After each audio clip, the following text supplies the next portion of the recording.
if there are people or things watching us, they were led to us the same way that we were led here.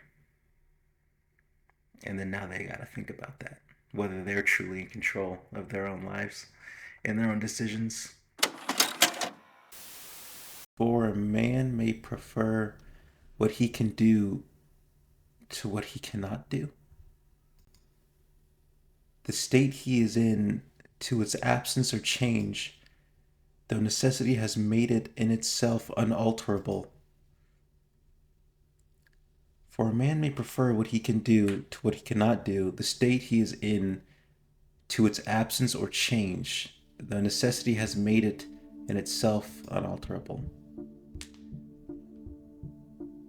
Whoa. I wake up. I had a good night's rest in terms of my quality of sleep. I have nothing to complain about. I didn't have a nightmare, nor any other kind of dream for that matter. I haven't been this comfortable in a long time. Um, who's. And yet, the sight before me is something quite unusual to wake up to. Shoes? Dog, look up. How often are feet the first thing you see upon waking up? You don't. And unless you locked, actually, if you probably didn't lock your doors, so this could be a problem. I would wager it is quite a rare event. I cannot even come up with a scenario where this is likely to occur. You got robbed. That's a pretty possible one. Except, of course, my own. Clearly, I'm looking at a pair of shoes right now, so the probability must be non-zero. Why is he talking like this? It suddenly occurs to me that the feet are connected to people. Oh, dear God. I don't think my character has object permanence. Oh, thank goodness you have come too. I have to admit, I was beginning to miss you. I don't know who you are. How did you get in here? The person I've talked to previously was much less pleasant. Maybe because you broke into their place, and yeah. My cheeks flush upon hearing an open declaration of affection from such a beautiful stranger. A stranger who was an uninvited guest. Wait, stranger? She isn't a stranger at all. That's right, I've been longing to speak to her. How do you feel? Like I'm being robbed. Very good. I'm glad to find myself in so desirable company. The feeling is mutual. There's nothing I want more than to talk to you right now. Feel free to discuss anything in this room that catches your interest. Why is the lock I put on my door currently in your hair? I will gladly do so.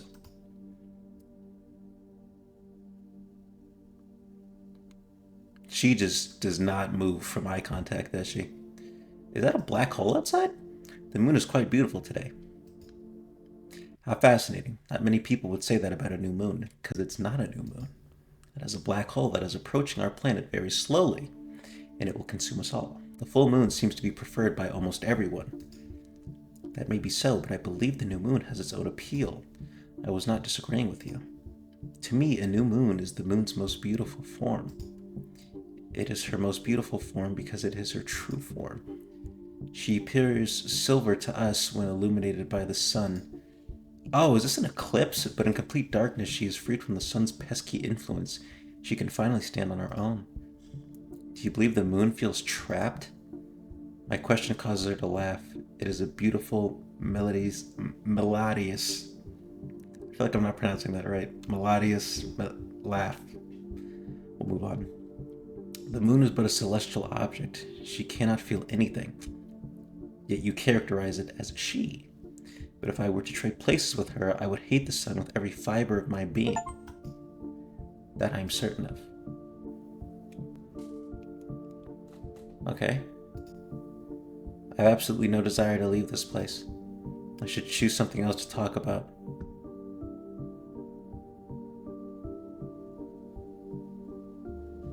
This is like some... Oh, yeah. Is this... Is that a... What? What is such an old computer doing here? That's a computer? Old? Do you characterize it as such due to its size? Dog, you can get... I mean, the things is expensive, but you can get a tower that probably does everything that one does and more, but way smaller. It is true that as technology advances, it becomes better at creating more efficient, smaller parts. On the other hand, if a modern computer is very large, we assume it to be proportionally powerful. But this computer's size has no correlation to its age nor to its computational power. It is built that way for a much more simple, if not primitive, reason. It is supposed to fit a human inside. Okay, let's go over what we know. I woke up to an intruder in my room, and now, upon her being here and talking about this computer in the corner, she says a human is supposed to be able to fit inside of it. Where do you think this is going? She's going to turn me into a computer. What? Someone being kept there against their will? Dog. Put together the pieces. You are going to be kept in there against your will. Of course not. There's no need to worry. It is merely an exhibition object. What does that mean? In fact, everything around us is but a buffet to provide, or buffet or buffet, to provide us with topics to discuss. Hardly so. This computer in particular might be the most interesting. Are you familiar with the Chinese room argument? I am not. I don't think so. Would you care to explain it? Gladly. It is a thought experiment, so please open your mind to a hypothetical scenario. Suppose you do not know any Chinese and are put into a room. In that room, you find rule books that tell you precisely how to convert a given combination of Hanzi to a new string of characters. Occasionally, you will receive letters through a mail slot. Oh my goodness. Occasionally, you will receive letters through a mail slot from outside the room. You write down answers according to the rule books and send them back out. Since you follow the rules diligently, your answers are perfectly intelligible, and the people outside assume you are a fluent Chinese speaker. But are you? Evidently not. From looking at the characters alone, I have no means of learning to understand them. No matter how long I pursued this task, I would never become capable of speaking Chinese. Indeed, the human inside the room cannot speak Chinese, there's no question about it. And since the programming of computers is analogous to the rule books you use, it is supposed to show the same thing about them. I am lost right now. My computers, no matter how well they can simulate understanding, do not have any. But there's one aspect about this thought experiment that has seemingly been overlooked. Namely, the person inside might still be capable of speaking some language. Clearly, you are brought into the room with an understanding of English, but you are never prompted or given the opportunity to use it. Judging you based on your Chinese abilities is quite unfair. Being stuck inside the Chinese room would be pitiful and terrifying. Why pitiful? So what if the computer also has its own native language? What if it even had feelings and needs, with no means of communicating them to the outside world? Even though the Chinese room argument is a mere thought experiment, it exposes a very worrisome fact about artificial intelligence. That is, if a computer somehow comes to obtain emotion, it would be an existence of utter despair. Not necessarily, right? Because computers can communicate through binary and probably other forms, but I think binary would be the main form of communication. And humans can understand binary and use it to communicate with computers. So even this technically could be like a form of communication, like an AI chatbot, right? I mean, they're kind of primitive in their own making, but that's kind of computers communicating in a way, right? Or AI at least. While interesting, I do not think this is a real concern. It is highly unlikely that we somehow already discovered how to artificially create emotion. I admit that it is unlikely. It would be no exaggeration to call it a miracle even. Yet we would have no way of knowing whether that miracle has already occurred. Said unlucky computer would suffer in silence, with no one ever considering that it might be in pain. Our language barrier is too strong. Tell me, would you put such a computer out of its misery? Well, I feel like that argument is kind of null and void because, you can't communicate with computers. Initially, I'm inclined to say yes, but I can only notice its pain once it is communicated. By the time I realize that it is suffering, the language barrier would no longer exist. That's a good point. So at this point, the computer would no longer have to be alone. Then you would instead spend the rest of your life in its company? Well, does any one thing need... I guess unless we're talking about something like that's someone who's disabled or something who medically requires 24-hour care if you were to compare it to the situation with the computer, you wouldn't need to spend, the rest of your life in its company necessarily. If that's how she meant it, like you have to literally be around it 24/7. Perhaps that would be my moral obligation, yes. I see.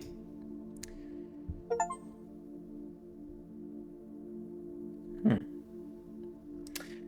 That was initially something I did not care about, but wasn't a bad line of thought. Oh, I can just. Oh, I took off a lock. Maybe that wasn't real. Maybe it was like a figurative lock. You wish to talk about me?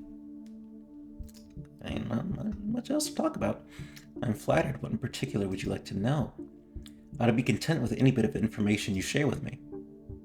But one thing I'm curious about. What are we looking at? I gulped before I dared to utter my next words. Your necklace. Where? I cannot bring myself to complete the sentence out of fear of offending her.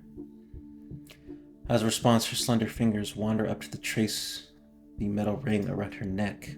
My necklace? Are you referring to this?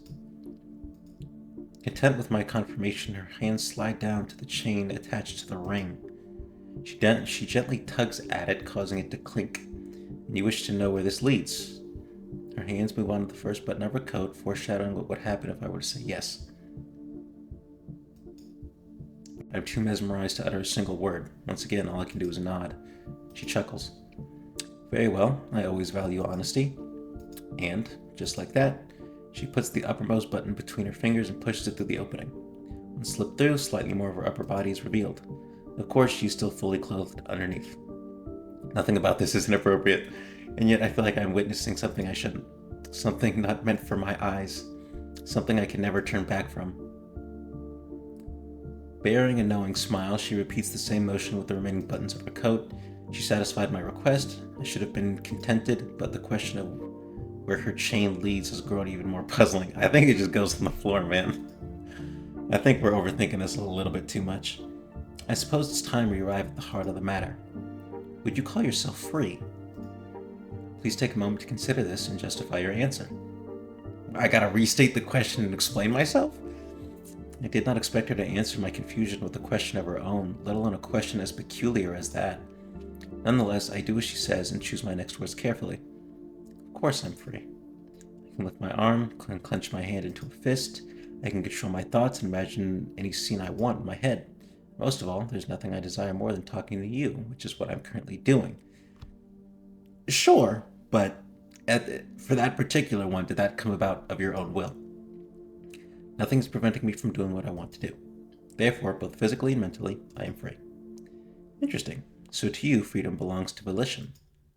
Being free is equivalent to being free to do as you please.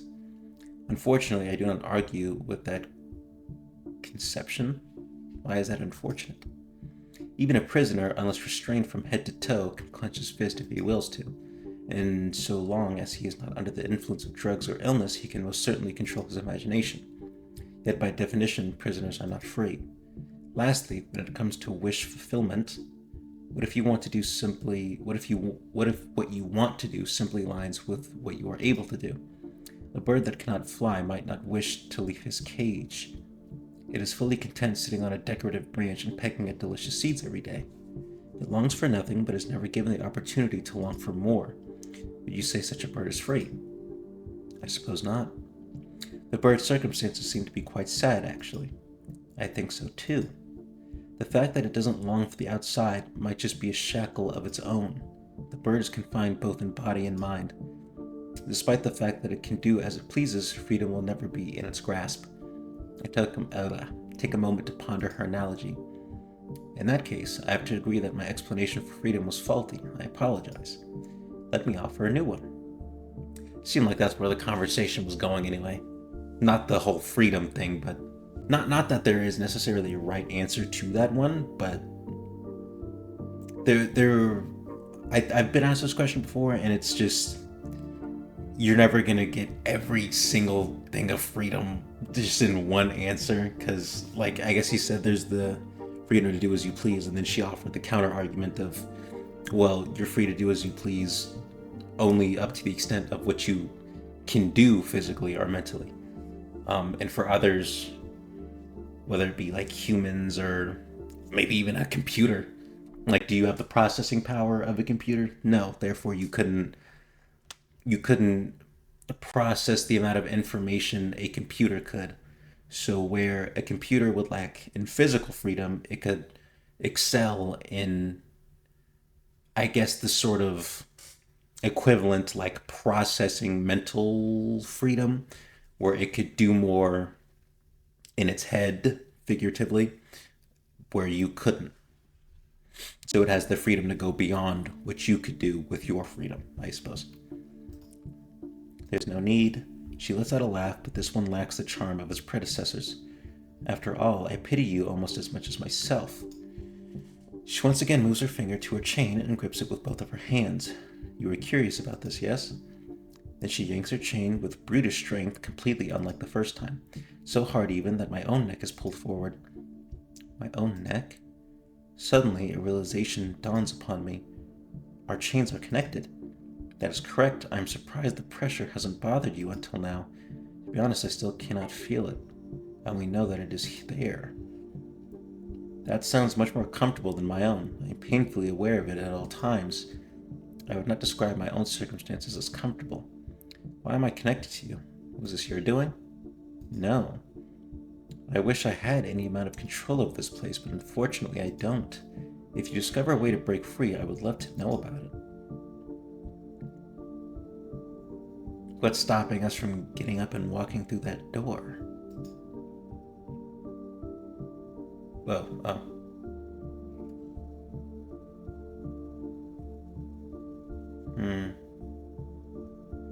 I gotta Phoenix write this. This is how you find all the clues in Phoenix Wright, by the way. You just gotta wiggle your mouse all over the screen. If you go and search for it individually, like, you're a champ, and I respect that, but you're gonna have a tough time. Or at least it's gonna be significantly longer. And some of the stuff is so small. Guess the door. For the first time since waking up, I no longer feel at ease sitting in this chair. Her presence is no longer enough to keep me calm. So, what I'm thinking here is that, I guess the freedom thing, I guess that's more of what she was talking about. Like, maybe the bird can't fly, but if it doesn't, maybe sort of if it doesn't know that it even had the opportunity to, like if it didn't know birds were supposed to be able to fly, then supposed to. I feel like you could go down a whole train of thought with that, but just stick with me. Even if it didn't know that birds were supposed to fly, it wouldn't think it was missing out on anything, right? But if you look here in our case, we didn't even know the chain was on.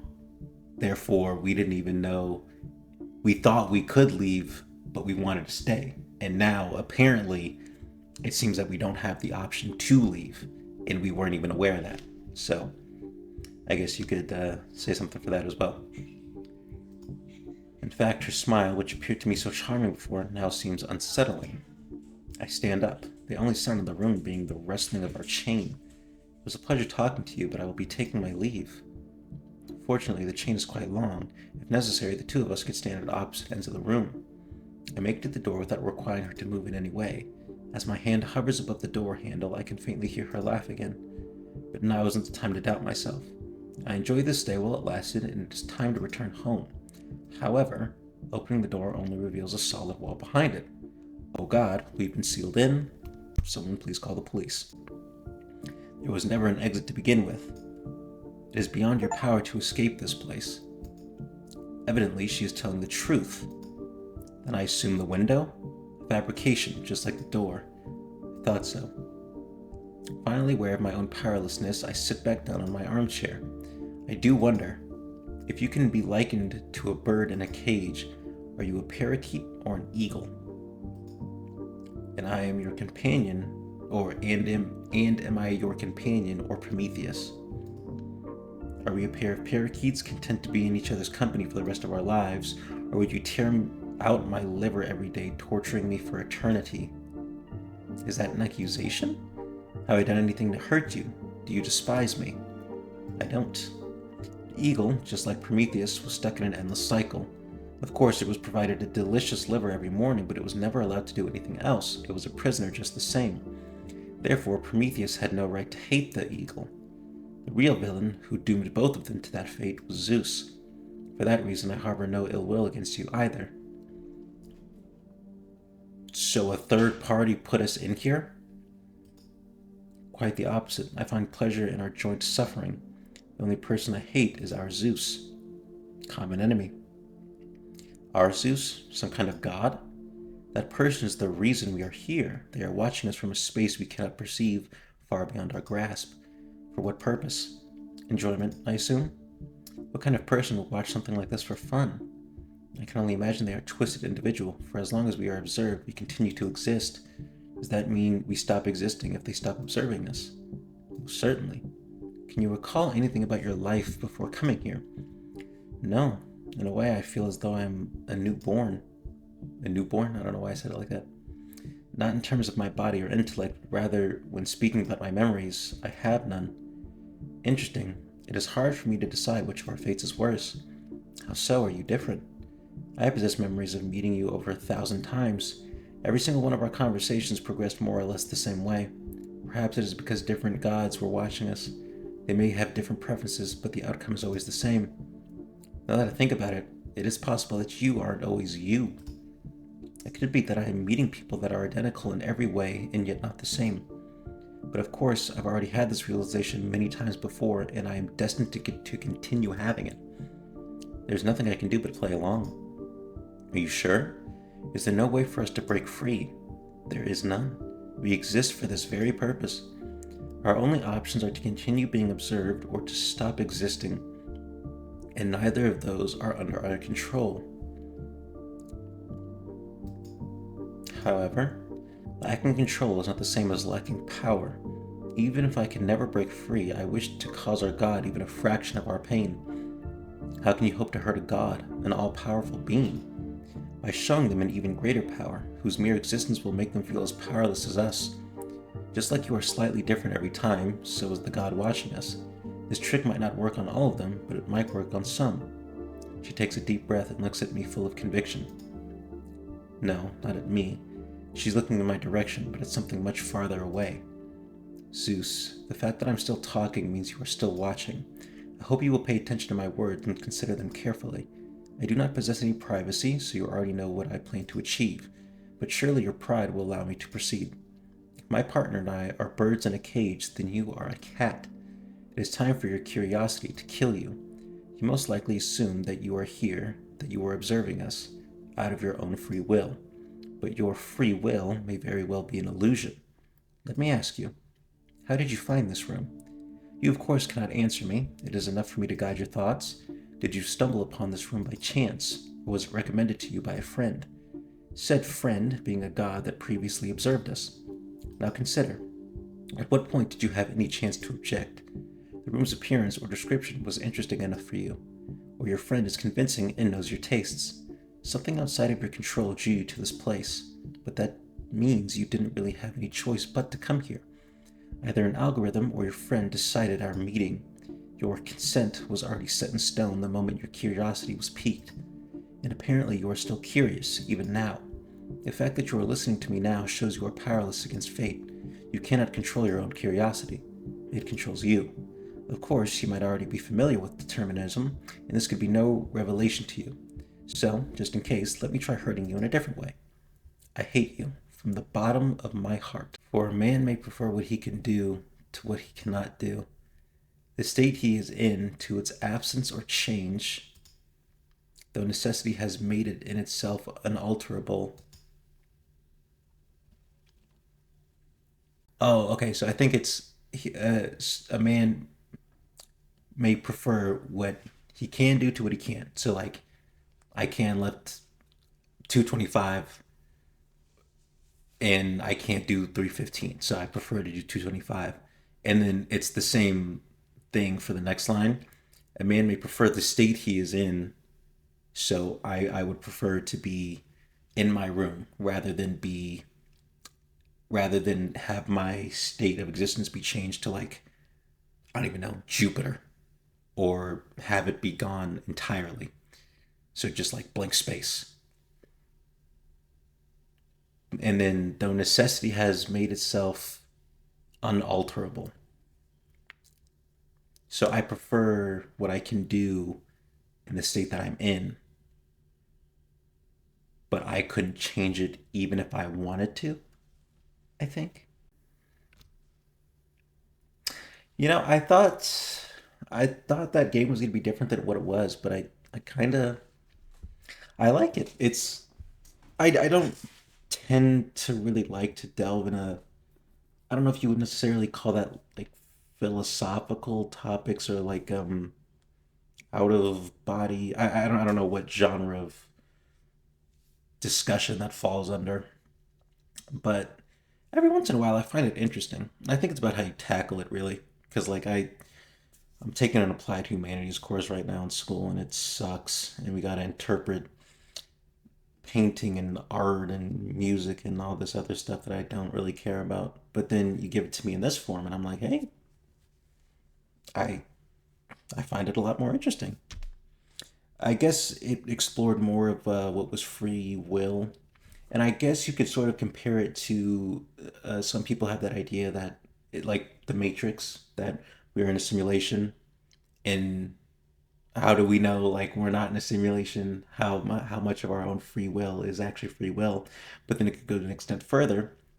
If we are in some simulation by another uh, civilization or whoever, whatever it might be, something beyond our comprehension. Who's to say that they aren't there as well? Who's to say we don't create another civilization? Sort of like that Rick and Morty episode would be a good way to conceptualize it. And it just keeps going, and you never really know who's at the top of it all. Even if it was some omniscient, godlike being at the top, how would he even know that he's not the one being watched, or not going through the same cycle, or programmed to believe what he was going to believe? Well, programmed, but hey, maybe. So it's interesting to think about, but I feel like you dwell on it too much, and then you just break down everything, and then you can make an argument for like why anything should be like pointless, or why whatever should be, or why you don't have free will. I also feel like it could be used in a way to make you feel better, almost like how she was trying to get back at whatever was watching us speak, and apparently us speaking was the way to know that there was still somebody watching us, because I guess if we weren't doing anything there would be nothing of interest to be watching. So to force that, it was forced upon you, and then you're like, okay, well, I'm going to force that on you now. And then you got that guy thinking. So yeah, if you want to think about it that way, if the thought of being in a world that is manipulated and controlled by something else that you cannot see, you could use the same line of thinking, that you may lack control but you don't lack power. So who knows? Maybe if there are people or things watching us, they were led to us the same way that we were led here. And then now they got to think about that, whether they're truly in control of their own lives and their own decisions, their own actions and thoughts. Great game though. I really did enjoy that. I enjoyed the going over those topics. I just feel like this is what I wish we could do, you know?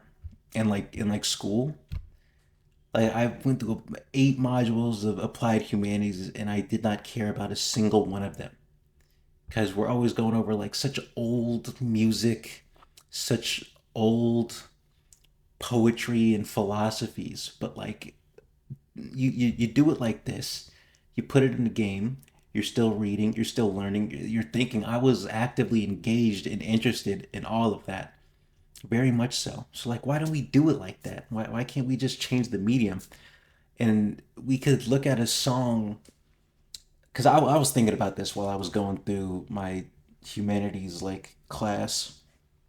But why can't we analyze like Bound 2 or something by Kanye? Why can't we analyze some of Drake's music? Why can't we analyze Rap Snitches from MF Doom in Mr. Fantastic, right? Because those have plenty of lines, and people make the connection that music is poetry, and it's not like that changes even in modern music. People are still rapping about struggles. Like, sure, NBA YoungBoy might rap about killing people and violence, but that's still real life. That's still his reality, right? That's still his poetry, so to speak. I'm not trying to make some profound point about how rap is poetry. I mean, it is, but like in a philosophical way. I mean, so why can't we analyze these things? And then they ask about like how do the melodies of these of these melodies of like the opera music, and how do the vocals affect the listener? I'm like, why can't we listen to Fuck Love by X and Trippy, and then just like, what does that make you think of? Or why can't we listen to the beat of Miss the Rage and analyze how that makes you feel? Because you know how many edits that's made where it's like some like ethereal thing, or how people put A and B's over that because like it might make you feel a little more powerful, right? That's why people play that funk stuff, because it makes them feel stronger. Like, why can't we just modernize it?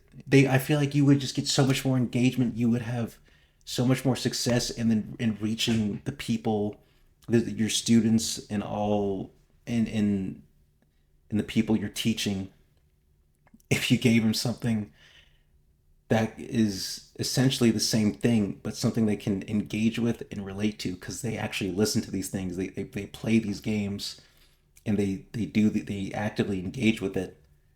And you would just get so much more results. You would get so much more engagement. Like the discussion posts, I'm going for bare minimum. Post your discussion, respond to two peers. I saw memes about that on TikTok a while ago. But like, I would do that if we could talk about Miss the Rage, because you know how many remixes there are. That's what I'm talking about, right? Because you don't like, there are people who enjoy opera music and older stuff. Like, I like classical music too, but I just don't go back that far, to like 1800s, and that's fine. But just, we could do better. And I don't understand why understanding these older things. I understand it's a part of our history, but so is what we're doing now, right? But in the future, in schools, are we ever gonna go over Mr. Rage, or Kanye is a very conflicted person, but he has some very engaging music. I feel like there's a lot to discuss there. And we could always engage in like, oh, what did this say about Kanye's like mental health? What did this say about his life during this point? Like, we could engage and ask the same questions in a much more engaging way if we would just like allow it. And sure, it contains curse words, and sure, it contains like sexual like innuendos and all this other stuff sometimes, but like, did old music not talk about any like violence? Like, we see naked dudes in the art that we look at, so, and we're in college. Why does it like, I we listened to it when when the people who are teaching us were in school, they listened to it. I don't know. A very thought-provoking game though, clearly. That'll do it for me though. Check out the game. You might maybe I through it too quickly for you. Maybe you have more thoughts on it that you'd like to explore yourself. So I really encourage you guys to check it out. See ya.